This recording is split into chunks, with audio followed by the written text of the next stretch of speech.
Hi, I'm Joe Springer, editor of the Wall Street Exclusive and certified technical trainer, and I'm here to help you make informed decisions so you can succeed in the market.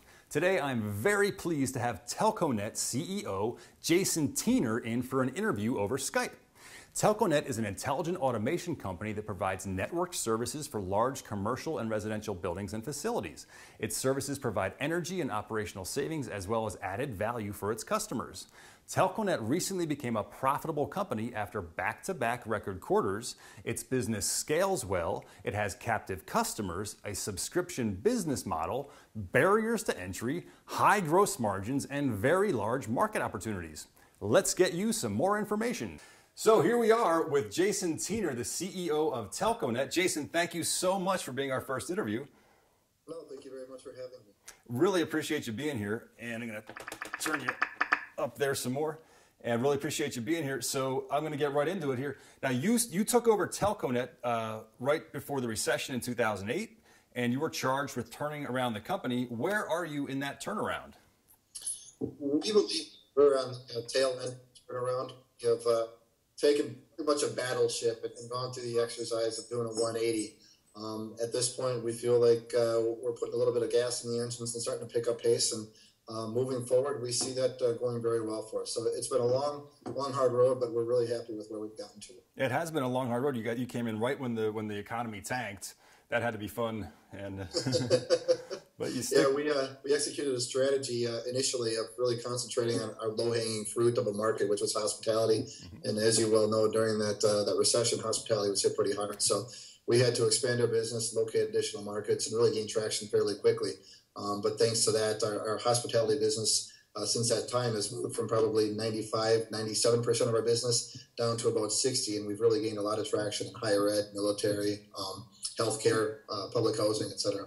All right. Well, like we were just talking about off camera, I'm into Tony Robbins. He was saying in the winter time of your business is when you make the best gains. So you guys had your headwinds there with the hospitality. You moved into other markets. That's outstanding. All right. Absolutely. All right. And so then you have reported 2 straight record quarters, increasing revenues and profits and improving on most every other metric as well. Your CFO on the November conference call said that he expects to maintain control on costs in order to ensure continued profitability while emphasizing top-line growth. Is that still the plan?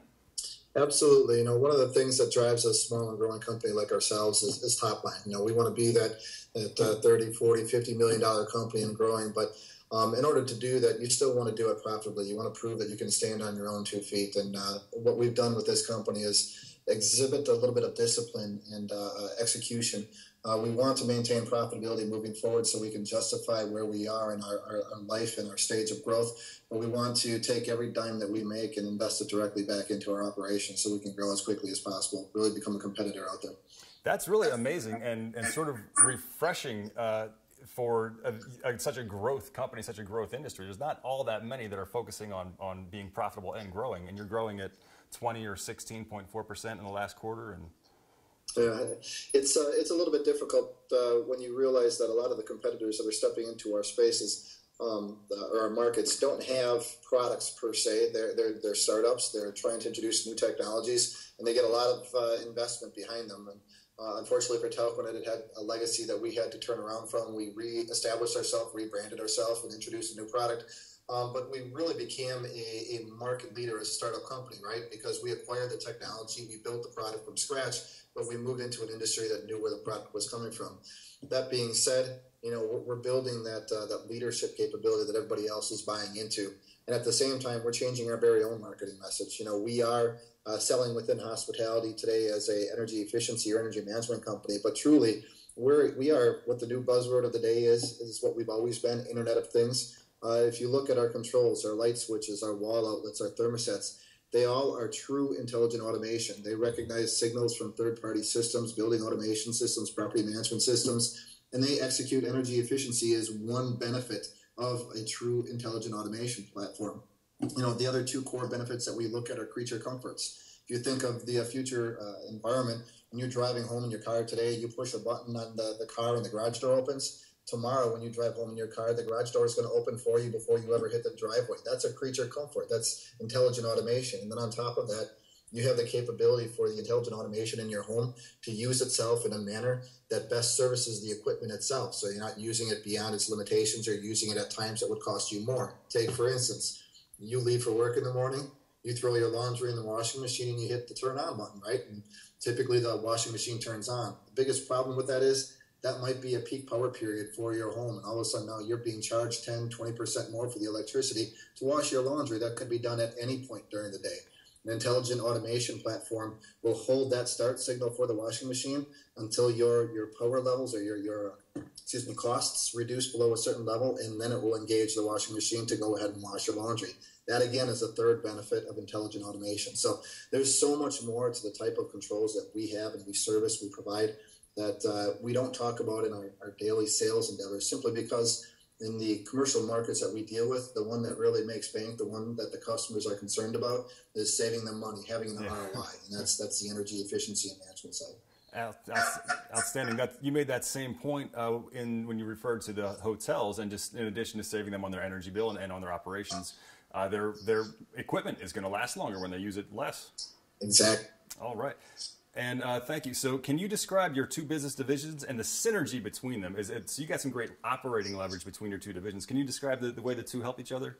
Absolutely. So we have two individual divisions. The first is named EthoStream. That's ETHO Stream. And what EthoStream is a hospitality network that services about 2,400 hotels, a little more than 250,000 rooms, largely throughout the U.S., but a few properties abroad. We have a little bit more than 8 million monthly users that cross our high-speed internet access network. So what that is we design and install the high-speed internet access networks within hotels, and we provide the call support for customers and their guests using those very same networks. The second business division is a division called EcoSmart, or ECO Smart. What EcoSmart is a platform of intelligent automation. It consists of 4 different pieces. Our EcoSmart suite of products. Those products incorporate wired and wireless thermostats, wall outlets, light switches that all speak together using a mesh wireless technology and the network component behind it. And we'll come back to that networking component. The second part of EcoSmart is EcoCentral Virtual Engineer, which is our cloud-based platform that monitors, reports, controls, and integrates with third-party platforms in order to maximize the automation within an environment. The third piece is EcoCare, which are Telkonet's 24/7 monitoring and support services, truck roll, extended warranty, integration with third-party industries such as utilities themselves, and performance of demand response capabilities. And then the final part are the applications that ride along that platform. We're the only provider in our space with iOS and Android native applications that allow us to tie, and our customers to tie directly into our platform for both installation and commissioning, as well as control, management, and reporting. So take, for instance, a engineer walking down the floor receives an alert to his smartphone that the HVAC in room 210 is not working effectively. He goes to the room. He can see whether the room is occupied on his smartphone through our application, and is able to go in if the guest is not there, or just move on to another room without interrupting the guest that might be doing work or sleeping. The nice integration between the two is the fact that that entire platform of EcoSmart is built on an intelligent network. That intelligent network is the same network that EthoStream deploys. So there's a lot of crossover both in customer base, there's a lot of crossover both in intelligence, and there's an ability to increase the ROI because you have a lower cost when you deploy these networks at the same time you deploy the controls that work on top of them. So great synergy both from a customer, operational, and product side. And I think you made the point at the excuse me for I keep stopping every time you hear my voice on your end. I think you made the point at the Noble Financial Conference that all of your staff, except for some salespeople, actually serve both sides, and that both sides actually exist because they are good brands, but really it's one company. Absolutely. The two divisions really exist because of the brand loyalty and the brand penetration. There really is only a few individual sales staff on either side of the fence that service just that particular brand itself, but the rest of it is all one uniform company. And we do that because obviously it minimizes costs, minimizes expenses, to utilize the same engineering, project management, field services, support, etc. All right. Thank you so much. And so next question here. So EcoSmart provides energy savings, also savings in labor, longer equipment life cycles, all those points you've made. Also provides added value for your customers, customers, and allows your customers to participate in load shedding demand response programs offered by utilities. So not only are they saving on their energy bill by using less energy, but they're also negotiating lower power rates with the utilities because your intelligent systems that's something you anticipated. You're aware of these programs, and you even do a lot of work educating your customers about these programs. Is that right? Absolutely. So it is pretty much the next generation of where the utility needs to move to, right? If we keep putting peak power plants in the ground that only see usage 5% of the year, utilities are spending a lot of cash and capital to put those plants in the ground, really not seeing a lot of benefit, or their return might be over the next 50 or 100 years. Wow. The difference is taking those same funds and putting them into programs, efficiency programs, like what we're talking about, demand response and load shed.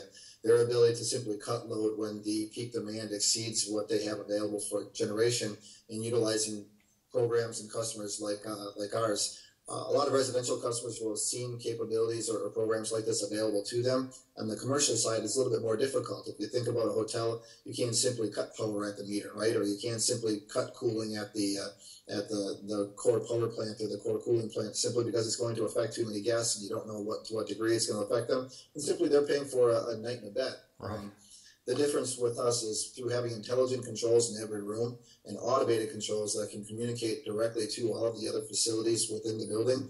By communicating with the property management system or the PMS, we can tell whether there's supposed to be a guest in a room or not, and thereby not implementing a load shed within occupied rooms or within checked out rooms, only exerting those controls to rooms that aren't going to impact anybody adversely.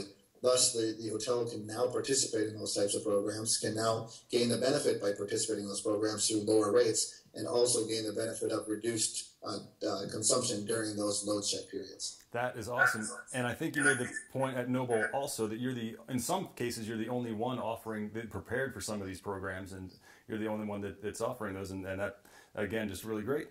I'm going to go on to the next one here. I know your time is limited. I really appreciate that. We're doing a lot of talking here. So you're one of the largest players in the hospitality market in both of your businesses. You also have a lot of customers in education market, also healthcare, military, utility, and other commercial markets. Can you talk about these markets, the size of the opportunities, the room for growth? I know on one side, maybe on the networking side, maybe not so much growth, but maybe on the automation side, more room. Can you talk about that, please? Absolutely. As you've probably checked into a lot of hotels throughout your lifetime, as I have, pretty much every hotel you look at today has some form of high-speed internet access, whether it's in the lobby, it's in the guest rooms. So that market is largely saturated, but we see a lot of pickup in businesses through new hotel developments, through the maintenance of the existing networks in properties. Your technology life cycle might be anywhere from 3 to 5 years, so you're constantly turning over that equipment and those networks. And also from growing through brownfield or taking over business from competitors. We are one of the largest and oldest and most active within the U.S., so it gives us a lot of capability to win out business where others might have had contracts for the previous years. On the EcoSmart side, we are growing our business. While it is largely hospitality, we're growing it enormously in markets outside of hospitality. If you look at the second fastest growing market for us is higher education. We've done deployments with schools like New York University. We have more than 5,000 rooms deployed with MIT, Columbia, UC Davis, all tier one, high-profile schools that are really taking a large drive towards sustainability. Those markets are in their infancy, just because these types of technologies haven't largely been known. And if you look at the performance contracts that have been put in place in industries like those, they've largely been done through the administrative and academic buildings, because those are where building automation systems have worked in the past. Yep. A building automation system does not work in the dormitories. That's where intelligent automation solutions like ours play into. So when we look at hospitality, we see probably a 15%, 17% saturation rate from guest room energy management controls or GREMS aspect. Enormous market for growth there. Yeah. But you look at our secondary markets like higher ed, military, public housing, etc. They aren't even in their double digits. They're in their infancy yet, and it's really where we look to take a greater share of the market and really move our penetration forward in the what we call the land grab state, which is right now where you can make a name for yourself. Right, and some of those names you mentioned, like NYU, I think that I see that are they the largest residential education provider or something like that? Yes, Yeah, it's amazing the number and size of the buildings that they have deployed for their students. well, that's quite a flagship program to get, and then MIT, Davis. There you get the very best. That's great. Okay, I'm going to keep moving here. There are a number of enviable dynamics in your business. There's growth. It scales well. It has subscription-based revenues from captive customers. It also has barriers to entry. Can you talk about your business model, especially your ability to generate recurring revenues with high margins? Absolutely. So almost half, maybe actually approaching, exceeding half of our business on the high-speed internet access or EthoStream division is already recurring revenue. As I said, we've deployed more than 250,000 rooms to date. We have relationships with some of the largest property management companies and franchisors in the business. So having that amount of scale has done wonders to drive growth in the rest of our business, very large and static recurring revenue. On the other side of our business, EcoSmart is a model that's built very similar to EthoStream. With each individual sale that we deploy, there's a need for services attached to it, right? The 24/7 monitoring, the truck roll, the extended warranty, the ability to participate in third-party programs like demand response or integration with BACnet. Those services are all tied into an ongoing support platform called EcoCare. That EcoCare is ongoing support revenue for us and continues to scale.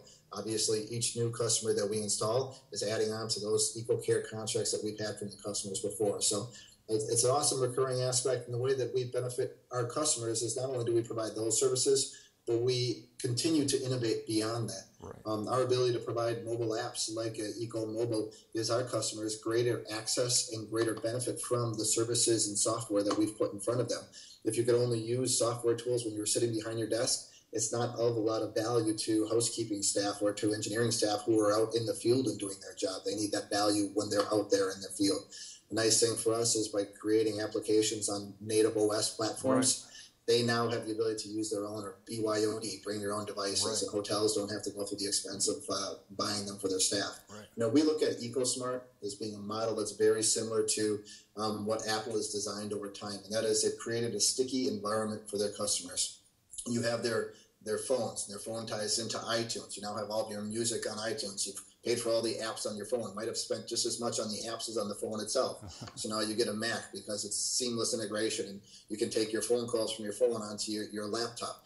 Now you get an iTV because it seamlessly shares to the television. Before you know it, you have the entire environment within your space tied to one platform, and it costs more than you can bear to remove yourself from that platform, to remove any one piece of it. That's the way that we look at our business model. We try to create value in each aspect of what EcoSmart is. And by creating a full solution, something that none of our competitors have provided, we've done that. We've created the products that allow us to generate savings and create those creature comforts, extended savings, the intelligent automation. We then tie it to software whereby teaching your own staff, they get ingrained doing their job and using that. And if you were to change the products, now they have to learn new software. We then give them services. And if they want to move to somebody else, they would have to find a different service provider. By creating that sticky environment, we create more value than exists by the individual parts themselves. That's quite a great business. That's a great business model. All right. In addition to your addressable markets growing quickly, you also continue to roll out new products, as you mentioned, and offer expanded services on your platform, sort of scaling that way as well. Can you talk about any new offerings you might have rolling out and your strategy of continually expanding the platform to offer more to your existing customers? Absolutely. The next product that we have coming out is very exciting. It's a new version of our wireless thermostat that it gives us access to new markets. It's a very aesthetic, high-end type of, how do I want to say this, glass-looking device. It's touch capacitive, it's black, it's very low footprint. While largely in hospitality, you try to create something that everybody's going to know how to use by default, and that's what hoteliers look for, that their son or their grandma could all use it. So you don't necessarily have the most beautiful piece of equipment, but they're not looking for beauty. They're looking for making sure that it can be used. We've got that. We've had that product in the market, and it's one of the leading products that we have. But the introduction of this new wireless thermostat not only reaches a new area of the market, the high-end area within hospitality and other commercial spaces, but it also gives us access to new markets like consumer and residential. It's in competition with devices you might see from companies like Honeywell or Nest Very beautiful, very low footprint, very nominal, information displayed on the screen, but the ability to integrate through a number of different platforms, anything from Zigbee to Ethernet to Wi-Fi, the ability to integrate to other third-party products like Apple's new HomeKit. Those capabilities allow us to move beyond the enormous market that's available in commercial, but also enter into the very lucrative market of tomorrow, which is the residential space as well, and really participate in that true Internet of Things. The fact that we released our Eco Switch and our Eco Guard wall switch and outlet products is that very first step into the consumer market for us. But now the introduction of this new wireless thermostat gives us out that rounded platform. All right. Thank you so much.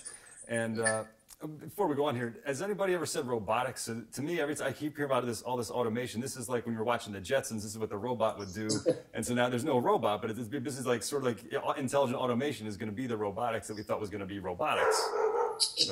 It's very similar. If you think about some of the things that can be done, to me, in the consumer space, I can adapt it to hospitality as well. But in the consumer space, it's like when you pull up to the driveway, the garage door opens, the front walk light turns on, your thermostat turns up, your coffee maker turns on. This is all intelligent, right? You didn't have to do anything for that to happen. The same thing goes for a room. When you check into a hotel and you walk up to the desk and you give them your name, when they hand you a key with a room number on it, by the time you get to that room, the room is already cooling to your chosen temperature, which is stored in your profile. Yep. The television is already turned on, welcoming you by name to the property. Wow. The shades are opening up as you walk in the door so that the sun can shine in. Amazing. And the night lights next to the bed are turned on so you have a very welcoming environment.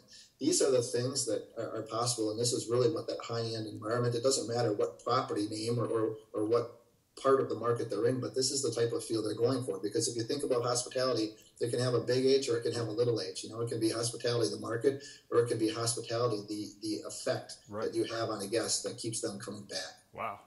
Awesome. All right. You're in a field that requires a lot of technical expertise, support, R&D, relationships, and it is not very easy for new players just to enter. But with such nice high margins in your business, and you got subscription revenues, there's going to be competition because these are great things. Can you talk about some of the things that Telkonet does to set itself apart, or how you think you set yourself apart? Absolutely. So with EcoSmart, as I described earlier, that sticky environment is one of the largest things, right? You want to be the first to market and the first in the customer's premises, and then maintaining that solid customer experience and providing continued innovation on new products and new deliverables for them.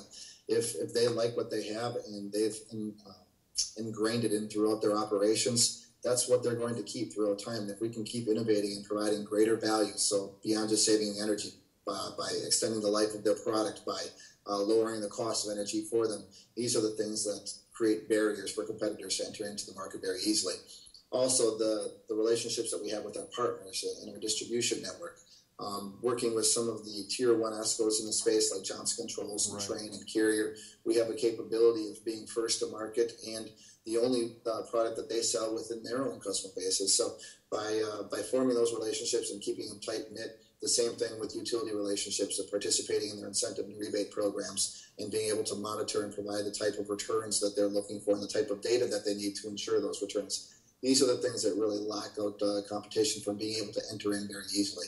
Technology can be duplicated, but it's not the time. Time can't be duplicated. Yeah, that's such a nice position to be in. How much of that was thought out ahead of time, and how much did you just kind of end up in that nice situation? That's a difficult question to answer. I'm going to pass on that one. That's okay. You are profitable now. You reported a profit in the last 2 quarters. You have about $1 million in the bank as of last report. You also have a $2 million line of credit from a reputable Silicon Valley bank. You said at the Noble Financial Conference you're explicitly not looking to raise money. Is that still the case? That is the case. One of the things that we've done, and we've always said, is that we were going to ensure that we could stand on our own 2 feet before we ever went back to the street. First off, asking for interest in investments or interest in our stock. And secondly, before we look for capital and cash, we need to be able to prove that the company was self-sustainable. We believe we've done that, and we're at a point right now where we want to show the capacity that the company has to grow before we need capital. And we've done that all through our own operating cash flow, and we will continue to do that until we have good reason to change that model. Excellent. All right. You are not currently listed on a major exchange, and you also trade for under $1 a share. I know you're aware of the challenges of that. Your company would enjoy a lot more exposure and volume if you were to do a reverse split and uplist to a major exchange. Is that something you're considering? And what would your timeline be for such a transaction if you were? Again, this is something that we've talked about over the years within our earnings calls and conference calls, and we always talk about the steps necessary in order to move through where this company was when I took it over. We talked about turning the battleship around earlier. You simply can't pick it up out of the water and take it from one spot to the other. Obviously, there are maneuvers that you have to go through in order to get it turned around.